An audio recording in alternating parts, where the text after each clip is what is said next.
Thanks to an evil experiment, Carnage is more powerful and bloodthirsty than ever before. Chapter 1. Something in the Eyes. My name is Ted Connolly. You've never heard of me. Because I'm not a criminal who's committed some atrocious crime like trying to destroy the world. For me, it was simply insider trading. But I'm guessing what you have heard of is the governor's new plan for dealing with overcrowded prisons. Superior Carnage begins with this rather mundane character living among rather extraordinary circumstances. Governor J. Jonah Jameson's new initiative entails transferring convicts with lesser crimes, such as Connolly, to the maximum security facilities that house the city's worst supervillains. Yeah, Iron Man said it best. Not a great plan. Thanks to the spacious accommodations of this facility, maybe the governor feels the extra space can be used to house the lesser criminals. Still, very weird plan. And the flaws don't end in conception either. Connolly reaches his cell no sooner than a breakout occurs. With his anxiety levels through the roof, the lowly prisoner recalls a piece of advice his lawyer gave him. Hit the biggest guy you can find. One fearsome glare from Manbull quells Connolly of any courage he may have conjured up. But the brutish bovine isn't even the worst of the inmates. A month prior to this breakout, the prison had welcomed infamous killer Cletus Cassidy, widely known to host the Carnage symbiote. He has effectively been lobotomized following an encounter with the Scarlet Spider and sports a wheelchair, a straitjacket, and overly confident attending physicians. Cassidy is wheeled to his cell, but not before meeting Connolly's eyes. It was just like with Manbull a second ago, but he knew this moment was different. As they wheeled him by, there was still something in the eyes, something evil staring back at me from the darkness. Since then, I've been waiting for the other shoe to drop, along with that lump in my throat. Not long after the breakout, the prison has been restored to order, but we're in a building filled with supervillains. Someone is planning something. And this becomes apparent when a patrolling guard stops to taunt Connolly in his cell, which happens to be right next to Cassidy's. This guy needs no help being despicable, but things escalate when his black, sadistic eyes turn a lifeless blue. Clearly in some sort of trance, the guard unlocks the prison cells just as Carnage overtakes Cassidy's lobotomized shell. Mayhem ensues as the population flees the symbiote's wave of wrath. However, Connolly remains frozen in his cell, petrified by the monster. Rightly so, as Carnage lets out a massive hiss and impales Connolly,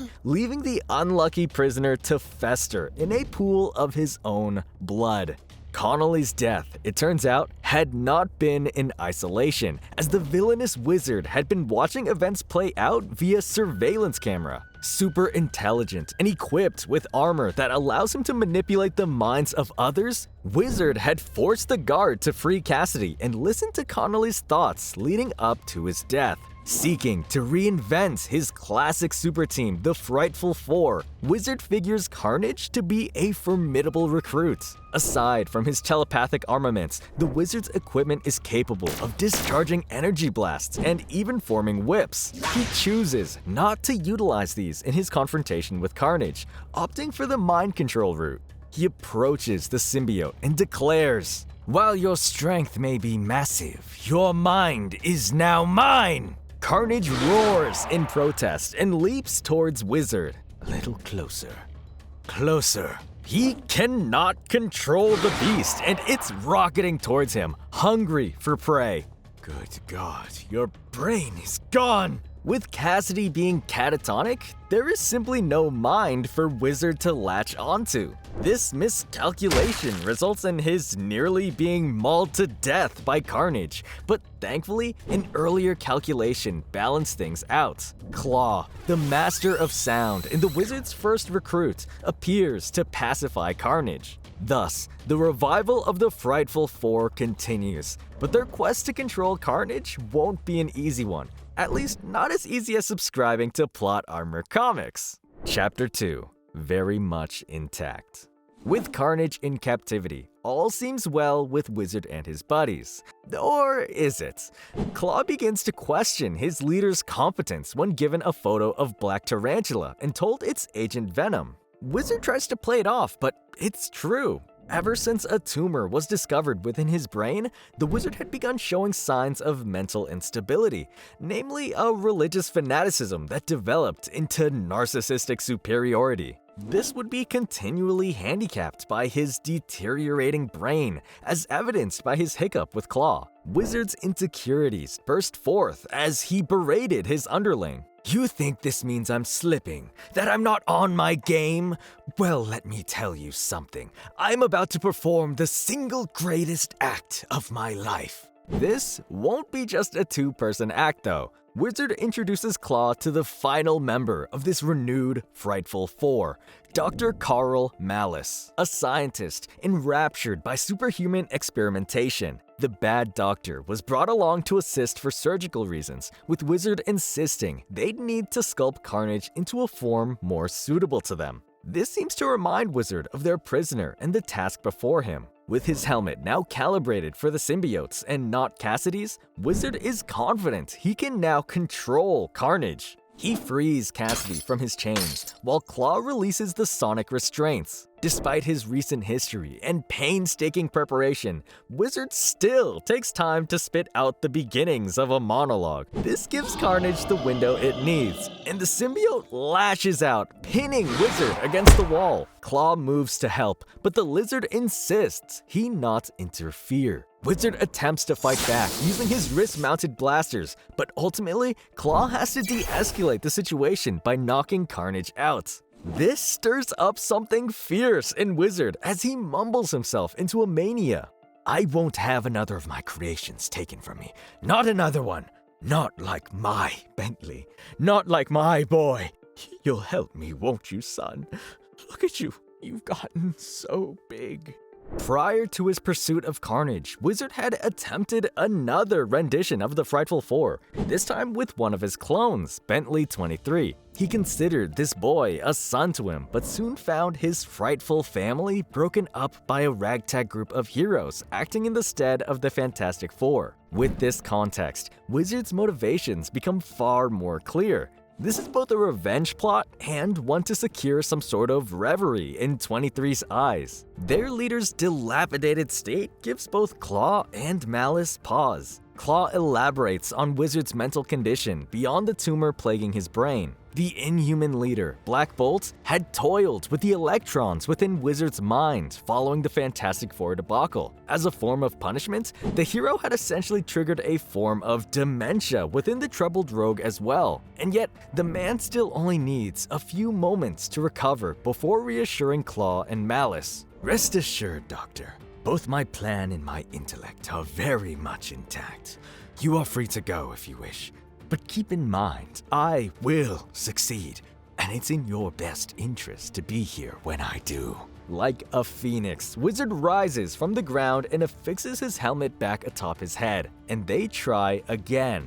4 more times, and each time the Wizard fails. Turns out that the bond between Cassidy and Carnage is too strong. Blood strong, and the symbiote simply won't be controllable while attached to the host. So, Wizard devises an alternative. The symbiote must transfer to a sturdier, more reliable brain. His gaze falls upon Dr. Malice himself, given the scientist's proximity and relative detachment. The Wizard calls for Claw to prepare Malice for the operation and pontificates on the wondrous road before him as Claw secures Malice to a gurney. But Wizard and Claw will soon discover that whether bonded with a serial killer or a mild-mannered doctor, Carnage is still Carnage.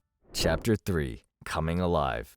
As soon as the bonding with Malice is complete, Carnage immediately feeds off of the Doctor's rage at his betrayal and rides within the sonic restraints. In a bewildering moment, Wizard decides to unleash the captive upon seeing this. Claw shuts them down, yet his hand hardly leaves the lever before Carnage has his sonic cannon in pieces. Yep, Carnage remains a formidable danger apart from Cletus Cassidy, and the Wizard can hardly react before he's sent careening across the room. Malice resumes his attacks on Claw, but recoils upon doing so. It turns out that Claw's sonic energy need not be shot from his cannon to be damaging. Carnage's slice through his body had been adequate enough, not to mention that the Master of Sound could heal himself. Carnage hesitates long enough for Claw to suplex him, which gives the wizard the opportunity to retrieve his helmet. Carnage's bout with Claw having seemingly weakened him enough, the wizard attempts one last time to control the irate symbiote, and he does so by zeroing in on Malice, his secrets, and the breadth of his mind. You can't hide from the wizard, Malice. I can get into every nook and cranny of your mind. I know your thoughts, your secrets. Really, Amanda Bynes, give in to me. Wizard and Carnage wrestle for control, and the competition proves too much for Malice to handle. He allows the wizard to reshape him, along with his symbiote as he sees fit. This includes a sleeker look, a gnarly-looking scythe, and a new moniker worthy of a solo title run: Superior Carnage. He also reminds Claw of Wizard's shaky hold on his host's mind. One moment of weakness, and maximum carnage will rain down on the Frightful Four. This leads Claw to insist to Wizard that they discuss what Black Bolt did to the latter's brain. Claw shows an admirable degree of compassion for his troubled leader, but Wizard remains in denial. My brain is coming alive, Claw. I know they say it's a tumor, but it's more like an awareness spreading across it, a clarity I've lacked for too long. Rather than buying into this perspective, Claw remains cautious and worries that Wizard may not even be properly repairing his sonic cannon, much less capable of completing the group's goal of taking over City Hall. But perhaps it's his friend's subsequent emotional plea that secured Claw's renewed commitment to the cause. My boy is only 12, Claw. The wizard he's known has been a joke. If I can just pull this off, just sit in the mayor's chair and claim this city as my own, I will have shown him who his father truly is. But I need your help. The two's poignant moment is interrupted by Carnage, who has regaled himself with plenty of firepower. With his proverbial big gun locked and loaded and Claw's loyalty earned, the Frightful Four set off for City Hall in explosive fashion. Meanwhile, their destination is rather dull, with the humdrum of political intrigue and maneuvering as Mayor J. Jonah Jameson works to secure votes. His life is enlivened by the timely and rather creative arrival of the Frightful Four via a train constructed by Claw's manipulation of sonic energy. The Frightful begin their takeover, moving from room to room, with Claw and Carnage taking point. This goes better than the group ever could have imagined, even with Wizard suffering a brief relapse into his mental illness. But with Claw's support and Carnage's power, Wizard blasts his way into the mayor's office. But what awaits the villain and his superior Carnage is the biggest hitch in his plan yet. The Superior Spider-Man, backed by two armed spiderlings. Superior versus Superior. Who will come out on top?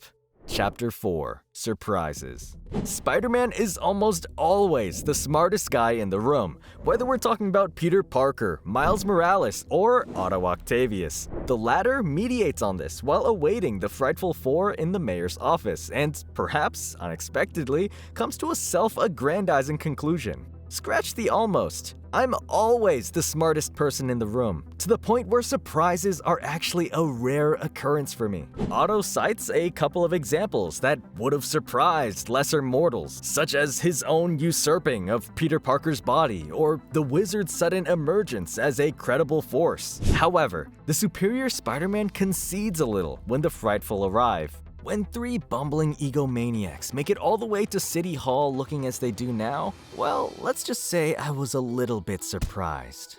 Otto's right to be slightly taken aback. The Frightful Four look to be either the meanest new bad guy squad on the block, or three minor league villains who've broken into the wrong building. Nevertheless, the Frightful proves more than just a sideshow. Carnage hastily decapitates the Spiderlings with some well-placed shurikens, and just like that, the villains have evened the odds. Carnage lays down a barrage of gunfire, cornering Otto briefly before the hero promptly develops a counterattack. Webbing Carnage in the face, Otto suppresses Claw with an uppercut and lays out Wizard with a kick to the gut. As Claw falters, Spidey webs his sonic cannon seemingly towards Carnage as it discharges, leaving an enormous hole in the wall beyond the symbiote. His spiderlings begin to pour through, but the symbiote hurls a grenade at them. The explosion sends Spidey smacking into the opposite wall. More spiderlings arrive, but they are met by an unforeseen threat.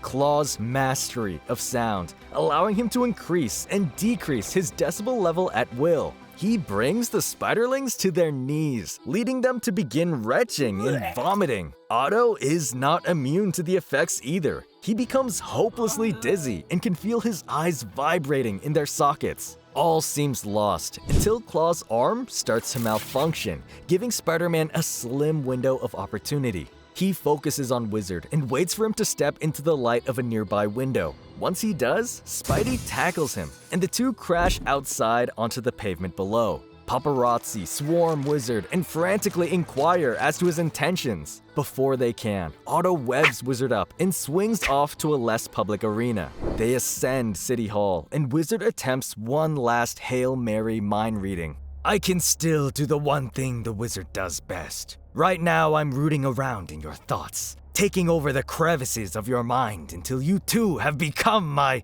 Right then, Wizard stumbles upon the Superior Spider-Man's chief secret, giving the hero something he thought himself above. A surprise. Otto? And Spidey is plenty surprised, so much so in fact that he drops Wizard, sending him plummeting onto a parked car beneath. Thankfully for Otto, Wizard seems to think he's simply read the wrong mind and attributes the mix-up to his dementia. He begins to let go, allowing his mind to drift into its own disorder. Thus, within City Hall, Carnage's primitive form once again resurfaces thanks to the Wizard's mental state deteriorating further. The symbiote grows increasingly out of control, and upon exiting City Hall, it even boasts about the tongues it's taken as trophies from the Spiderlings. This destructive force is not stopping, and so Spidey moves to save the fallen Wizard. However, he's thwarted by another surprise. Claw rushes Otto and pins him against a wall with his sonic powers. He insists that Otto allow Wizard to control Carnage, hoping against hope that the plan can be salvaged. But as Carnage plunges a blade through his chest, Claw finally gets it. It's over. In a fit of rage, Claw goes supernova, but not before apologizing to Wizard for his mission going awry. The blast levels much of the building and surrounding area, but things are apparently settled.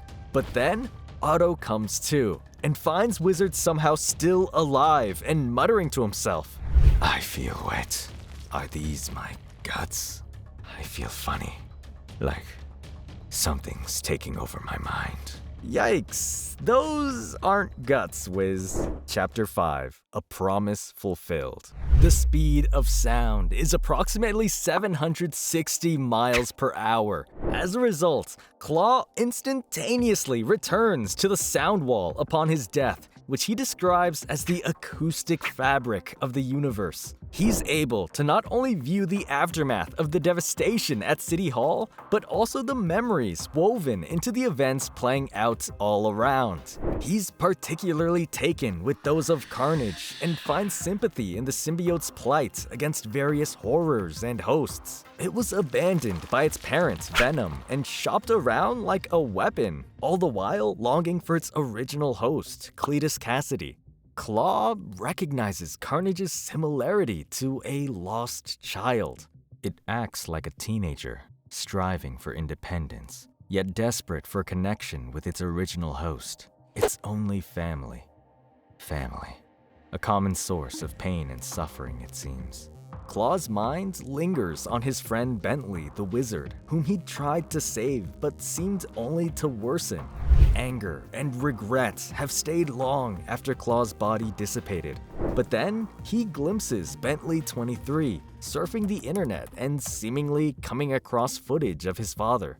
And from this very moment, the plink of the proverbial light bulb goes off as I realize that the wizard and the symbiote are angry about the same thing, which doesn't bode well for anyone. Claw speaks the truth as back at City Hall, Wizard is bonded to Carnage and ready to rip the world a new one if he doesn't get his son. The villain shows his strength by flinging a car at Spider-Man and the now powerless Malice. However, Otto is able to web it up in time and calls in the Spider Patrol flamethrowers. Carnage charges and a short fight ensues until the Spiderlings arrive on the scene. But their flamethrowers are a major bust and just poof into smoke. Otto lambastes them as prototypes, but regardless, this blunder allows Carnage to get his tentacles on Dr. Malice.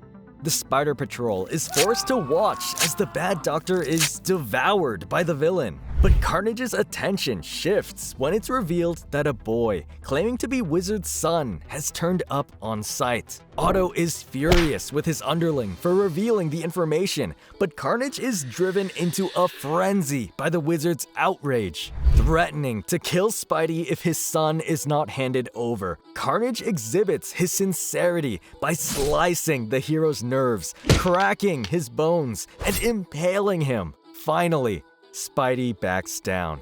"Alright, you can have him. Bring him in." Wizard proclaims his victory, counting the moments until Bentley 23 is ushered back into his life. Who knew his saving grace would be Carnage? But Otto interrupts his celebration.